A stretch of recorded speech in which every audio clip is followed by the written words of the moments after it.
اس سمے تو لفظ جہاد کو بہت زیادہ مجروح کر رکھا ہے لوگوں نے. جہاد کی پریبھاشا لوگ نہیں سمجھ پا رہے ہیں. یعنی آپ دیکھیے انسان کی فکر دیکھیں آپ. ابھی تک تو لب جہاد، تھوک جہاد، فلاں جہاد، سب میں جہاد لگایا ہوا تھا. اور اب جب لفظ جہاد پر مسئلہ یو پی میں چھڑ گیا تو اب وہ اسلام اور مسلمانوں سے چسپاں کر دیا.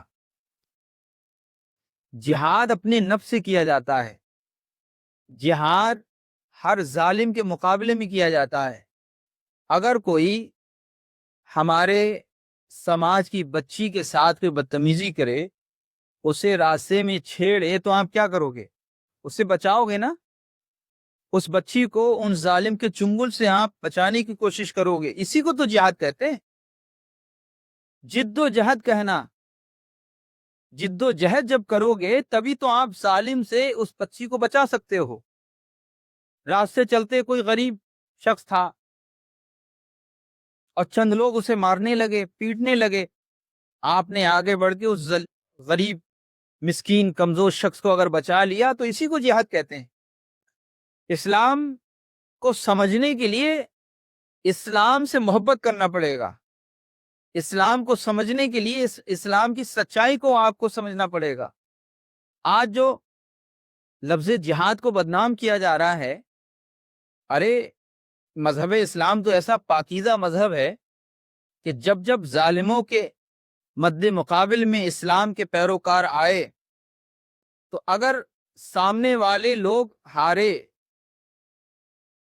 جو ظالم تھے، اور ہارنے کے بعد جو چیز ان سے موصول ہوئی تو ایسا نہیں ہے کہ اس پر قبضہ کر لیا گیا. ان لوگوں میں جو چیزیں ملتی تھیں، چاہے وہ عورتیں ہوں، لڑکیاں ہوں، تو ہمارے اسلام نے ان کے ساتھ ظلم نہیں کیا ہے. ان کو مکمل آزادی دی ہے. ان کے ساتھ انصاف اور حق کے ساتھ ان کا فیصلہ کیا ہے. یہ تو اور مذہبوں میں ہوگا کہ جو چیز مل جاتی تھی تو لوگ اس کا غلط استعمال کرتے تھے. آپ اسلام کو پڑھیے. جتنی بھی شہزادیاں اسلام میں داخل ہوئیں ان کا بیک گراؤنڈ دیکھیں، اور جب وہ اسلام میں آئیں تب ان کے اندر جو خوبیاں پیدا ہوئیں، تو الحمدللہ یہ اسلام کی سچائی اور اسلام کی پاک دامنی کا ثبوت ہے.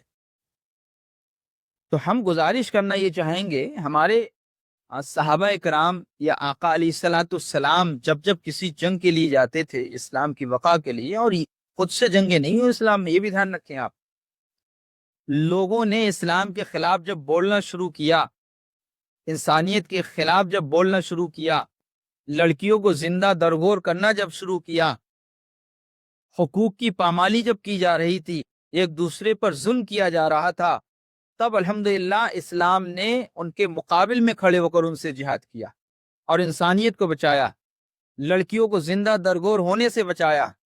جن عورتوں کے شوہر مر جاتے تھے ان عورتوں کے ساتھ جو ظالم ظلم و ستم کرتے تھے، پورے گاؤں میں کالب پوت کر گھماتے تھے، کئی ماہ ان کو کمرے میں بند رکھا جاتا تھا، الحمدللہ اسلام نے اسلام کی شہزادیوں کے تقدس کو جو ہے وہ اور بلند و بالا کیا ہے، اور ان کی شان بتائی ہے کہ بیوی کیا ہوتی ہے، بیٹی کیا ہوتی ہے، ماں کیا ہوتی ہے. یہ اسلامی تو ہے جس نے بتایا کہ جنت ماں کے قدموں کے نیچے ہے.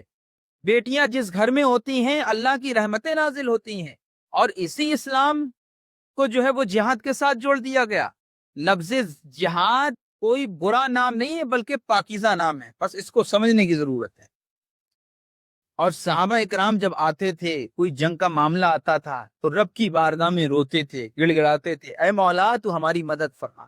اللہ کے رسول صلی اللہ علیہ وسلم اللہ کی بارگاہ میں ہاتھ اٹھاتے، مولا فلاں موقع پر فلاں دن تیرے دین کے لیے ظالموں کے مقابل میں اے مولا میں اور میرے صحابی کھڑے ہیں.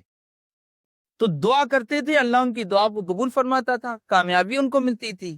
آج ہم کہاں دعا کر رہے ہیں بھائی؟ آج مسجدیں توڑی جا رہی ہیں، آج مدرسے توڑے جا رہے ہیں، آج مسلمانوں کے نام پر سیاست کی جا رہی ہے. دیکھیے بغیر مسلمان اسلام کا نام لیے سیاست ہو ہی نہیں پا رہی، سیدھی بات.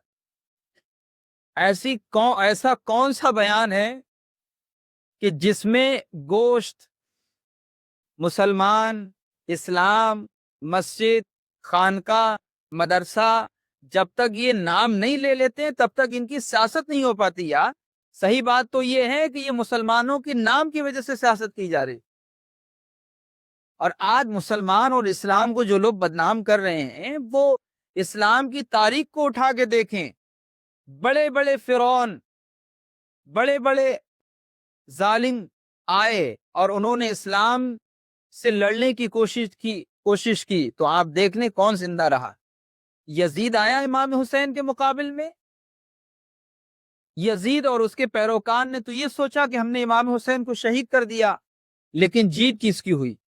آپ کو ہر گلی محلے کا نام امام حسین کے نام سے ہوگا، ہمارے گھروں میں بچوں کے نام حضرت امام حسن اور حسین کے نام سے ہوتے ہیں۔ یزید کے نام سے تو میں آپ کو صحیح بتاؤں کوئی اپنے گھر کی ٹوائلٹ کا نام بھی نہیں رکھے گا۔ بتائیے آپ، اسلام کو سمجھنا ہے تو اسلام کے قریب تو آنا پڑے گا نا۔ خالی سوشل میڈیا پر چند ویڈیوز دیکھ کر افسوس کر لینا یہ کمال نہیں ہے، بلکہ خود کو مضبوط ہونے کی ضرورت ہے، متحد ہونے کی ضرورت ہے، اور صرف ایک جملہ اگر اس پر امت مسلمہ کے لوگ گاڑ باندھ لیں تو یقیناً یہ ظالم چلاتے چلاتے مر جائیں گے اور اسلام اور مسلمانوں کا کچھ نہیں ہو سکتا، اور وہ صرف یہ ہے کہ مسجدوں کو آباد کرنا شروع کر۔ بیماری تو مسجدوں سے ہے نا، درد و بے چینی مسجدوں سے ہے، نماز سے۔ اگر آج بھی ہم مسجدیں آباد کرنا شروع کر دیں اور ہر نماز میں 200 400 500 نمازی نکلیں گے تو کلیجے تو خود پھٹ جائیں گے نا، موت تو خود ان پہ طاری ہو جائے۔ آج ہندوستان کو جو ہندو راج بنانے کی بات کی جا رہی ہے وہ تو یہ کو اللہ نے مسلمانوں کو بہت شعور اور بہت صبر عطا فرمایا، ورنہ آج ہندو راج کے لیے صاحب تم سڑکوں پہ گھوم رہے ہو، کل مسلمان میدان میں آ جائے تو صاحب کیس ہو جائے گا۔ یہ ساری بھاشائیں جو ہیں یہ صرف نفرت پر مشتمل ہیں، لیکن ہمیں نفرت کی بھاشا نہیں بولنا ہے، چونکہ ہمارا ہندوستان الحمدللہ بے مثال ہے، اور اس سے محبت کرنا، اس کے لیے جان دینا الحمدللہ یہ تو مسلمانوں کے خون میں شامل۔ مسلمانوں کی وفاداری ہے کہ وہ اپنے ہندوستان کے لیے جان مال سب کچھ قربان کرنے کے لیے تیار ہے۔ یہ بات اور ہے، بھونکنے والے بھونکتے رہتے ہیں، ان کا کام بھونکنا ہے، اور ہمارا کام ہندوستان میں امن و سکون اور شانتی پیدا کرنا ہے۔